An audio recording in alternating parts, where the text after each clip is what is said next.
жер бетін өсіп жарып шыққан ағаш, адамның күнкөріс қарекеті мен рухани өмірде ерекше орын алатын табиғат нысаны болса, мұғалім жер деген әлемнің бетін көркейткен, шәкірттеріне шуақ төккен, қасиетті мамандық иелерінің ішіндегі жауһары. Білемін, әр үйдің ертелерін бір арнаға тоғыстырып, олармен жұмыс жасау оңайға соқпайды.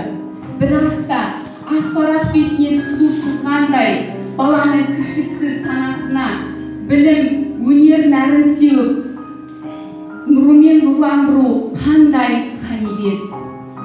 Иә, мен мамандығыммен мақтанамын. Таудан сарқырай аққан тау өзені секілді айналасына қуат беріп, жолында кездестіргендерді нұрымен нәрлендіріп, таудай қиындықтарды тастай домалатып, білімнің сар даласында тыныштық тауып дамылдайды.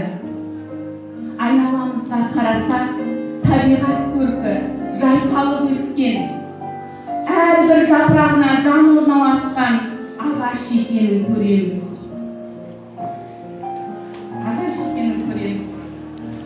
Сол сияқты мен де ұлағатты тәлімгерімнің, кәсіби жетілген ұстаздардың ерекшеліктерін, өз мамандықтарына деген сүйіспеншіліктерін бойыма сіңіре отырып, бойына су жинаған ағаш секілді қатайып, болашақта мектебім үміт артқан ұстаз болатыныма кемел сенемін.